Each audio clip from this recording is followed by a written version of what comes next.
10평을 갖고 있는 사람이 분할하자 가니까 뭐라 그럴까? 뭐 택돈 소리 그렇게 얘기하겠죠. 그런데 그게 아니야. 지분 공매를 해야 돼, 안 해야 돼? 해야 되겠네요. 유튜브에 없는 100% 공매에 관한 기술. 안녕하세요. 주교빈입니다. 네, 오늘도 정길봉 교수님 함께하겠습니다. 안녕하세요. 안녕하십니까? 네, 교수님 무더운데 어떻게 잘 지내셨어요? 반갑습니다. 잘 있었습니다. 네, 날씨가 너무 덥잖아요. 따뜻하니 좋습니다. 저는 더위를 계속 먹고 있어요, 요즘에. 저는 따뜻하니 좋습니다. 아, 그래요? 네. 교수님, 우리가 오늘 14강 지분 공매 기술 이해하기 주제로 네, 강의를 해볼 텐데요. 14강에서 네, 어떤 내용들 준비하셨는지 좀 알려주세요. 지분 공매라는 그 아주 특이한 기술이 있거든요. 네. 그 공매 기술에서 가장 길게 기술이 들어가는 기술을 지분 공매라고 그래요. 가장 예를 들어서 그럼 이제 그걸 기술 들어가기 전에 네. 지분이 뭐냐? 만약에 MC님하고 나하고 둘이 아파트를 하나씩 갖고 있다. 네. 그럼 단독 건물이라고 그러거든요. 그런데 한 아파트를 둘이 2분의 1씩 갖고 있다. 그걸 지분이라고 합니다. 이제 지분이 뭔지 아셨죠? 네네. 네, 지분이라는 것은 어떤 아파트 하나를 여러 사람이 같이 갖고 있다 이거예요. MC님이 세금을 안 냈어. 이해신데요, 뭐. 근데 둘이 이제 이렇게 한 아파트를 갖고 있는데 2분의 1씩 갖고 있는데 MC님이 세금을 안 내서 세무서에서 공매를 진행해 버리는 거예요. 공매를. 그러면 이제 그렇게 공매가 나온 물건이 있으면 이제 그 물건을 공유자인 내가 우선 매수할 수 있어요.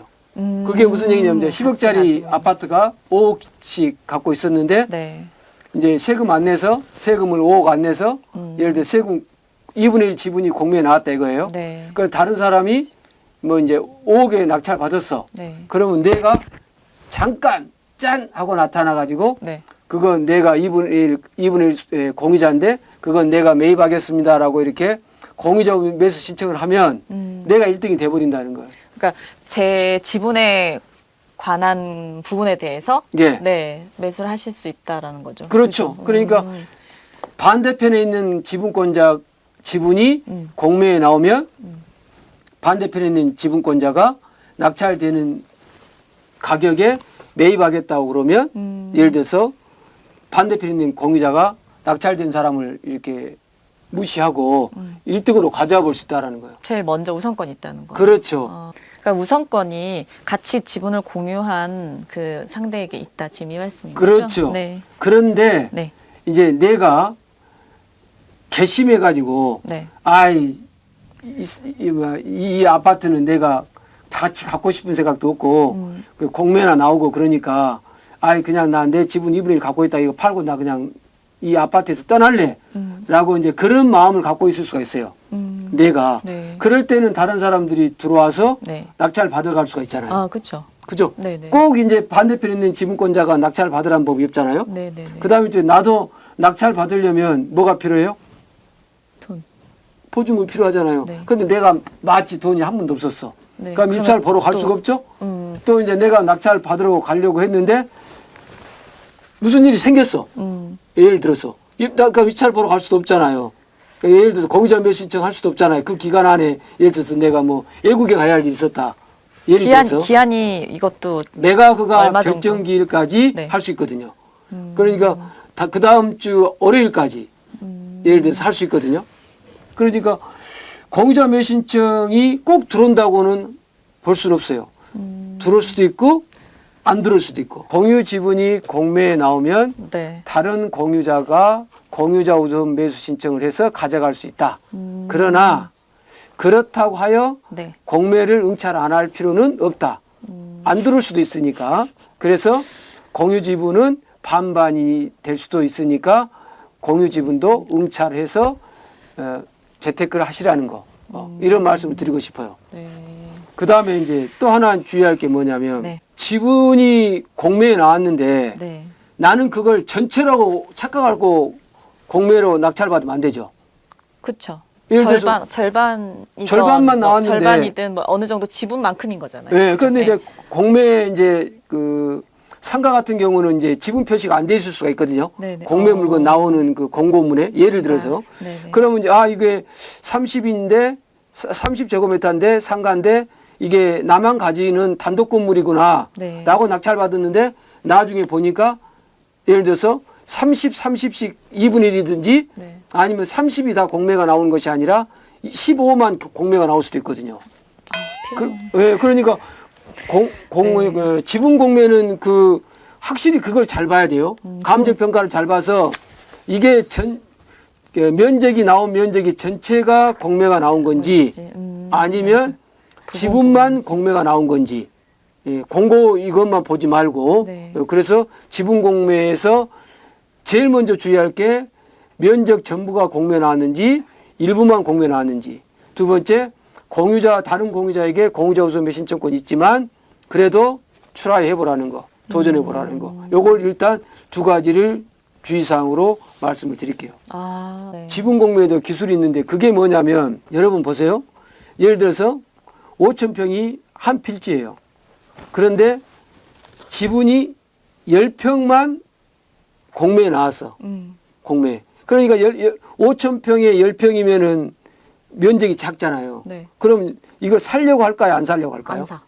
안 사. 대부분 네. 그러거든요. 네. 그런데 그러지 마시라는 그래도 거예요. 사라는 거예요? 예를 들어서 5,000평이 한 필지인데 예를 들어 10평만 공매에 나왔다 합시다. 10분의 1도 안 되는 거잖아. 그렇지. 작은 거잖아. 예. 그래도 사라고? 그래도 사서 네. 요 10평을 낙찰 받아가지고 키워나가? 이제 어떻게 하냐면 그 작전을 10평을 낙찰 받아가지고 네. 나머지 4,990평을 갖고 있는 사람들한테 네. 내 10평을 사세요라고 할 수 있겠죠. 5,000평에다가 건물을 지으려면 10평의 동의가 같이 있어야 그쵸. 되잖아요. 네. 그죠? 네. 10평이 이게 예를 들어서 작지만 중요할 수도 있는. 작지만 중요할 수도 있지. 그러니까 요 지분을 사놓으면 네. 나머지 지분권자들이 매입할 가능성이 커요. 그죠? 그럴 수도 있겠네요. 그게 네네. 우리가 이제 부동산에서는 황금성이 없다고 그러는데 황금성이 없다라는 것은 부동산을 사고자 할 때는 쉽게 사죠. 그런데 팔려고 하면은 매수자가 없으면은 안 팔리잖아요. 네. 그걸 보고 이제 황금성이 없다고 그래요. 예를 들어서 저축은 해놓으면 내가 바로 돈 찾으면 되죠. 네. 돈이나 현금이나 마찬가지잖아요.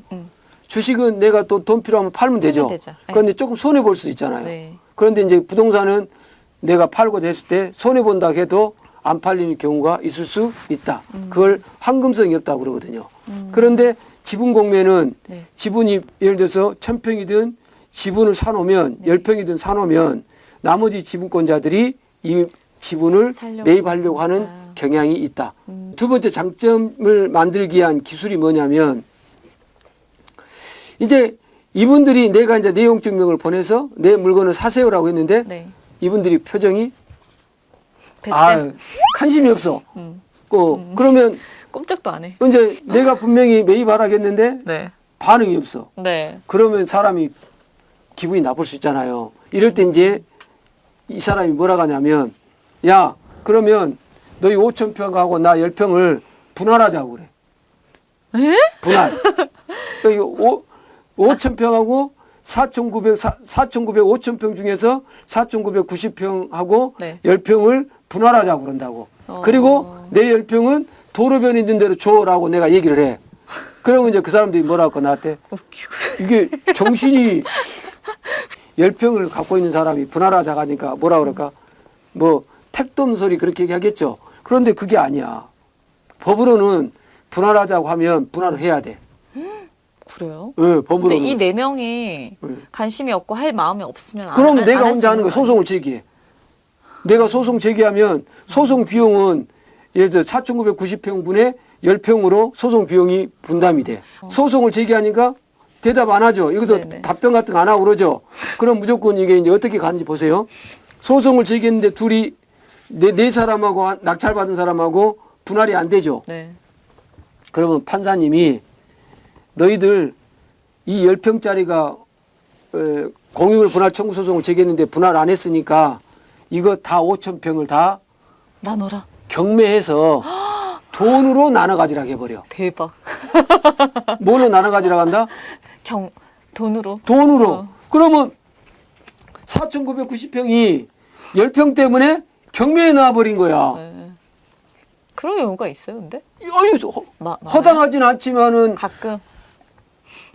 1년에 100건 가까이 되죠? 그래요? 100건만 되겠어요? 예를 들어서? 꽤 많죠. 이런 게 있구나. 예. 처음 알았어요. 예. 그러니까 이걸 보고 이제 지분 공매 작전이라고 그래요. 우리가 무슨 작전 그러잖아요. 네. 그러니까 지분 공매 작전이라는 것은 작전이구나. 그러니까 이걸 모르신 분들은 지분 공매에 관심이 없지. 그런데 이제 내가 지분 공매에 관심 있게끔 만들어줬죠. 네. 지분 공매를 해야 돼, 안 해야 돼? 해야 되겠네요, 당연히. 다 같이 지분 공매를 합시다. 해야 한다. 이게 맞아요. 오늘의 멘트입니다. 포인트네. 포인트입니다. 네. 예, 정말 지분 공매 여러분 잘 잡으시면 네. 대박이 날 수 있다 없다? 재테크 제대로. 재테크 제대로 하는 거예요. 네. 이게 지분 공매 이 두 가지만 잘 활용해서 네. 많은 대박을 내시기를 바랍니다. 네, 저도 할 수 있을 것 같아요, 예. 교수님. 그러니까 네. 50만 원짜리도 좋고 네. 100만 원짜리도 좋고 그러니까 그 작은 지분 공매에 금액이요. 관심을 가지시라는 거예요. 네, 와 14강의 지분 공매 기술 이해하기가 바로 지금 이 내용들인 거죠. 예, 네, 맞습니다. 그쵸? 예. 끝났네. 오늘 예, 다 했어요. 끝났습니다. 다 예. 했네요. 예. 네, 교수님 오늘 지분 공매 기술 이야기에서 네 키포인트 한 번만 더 말씀해 주세요. 예. 네. 지분 공매는 다른 지분권자에게 우선 매수 신청권이 있다. 그래도 도전하시라. 두 번째, 지분 공매는 매각 결정 기일까지 할 수 있다. 세 번째, 지분 공매는 소액 투자 방법일 수가 있다. 네 번째, 지분 공매로 매입하면은 다른 지분권자한테 매각을 할 수 있다. 장점이 있다. 네. 다섯 번째, 지분 공매는 나머지 지분을 전체 경매로 통으로 날릴 수 있는 기술이다. 이렇게 말씀드리고 싶습니다. 네, 알겠습니다. 아무튼 기회가 있으면 꼭 도전을 해 보시라. 네, 이 말씀 해주셨습니다. 네, 14간 지분 공매 기술 이해하기 내용이었고요. 교재 필요하신 분들 인터넷 여기 하단에 참고하시고 신청해 주시면 되겠습니다. 유튜브에 없는 100% 공매에 관한 기술 정길봉 교수님께서 지으신 이 책이거든요.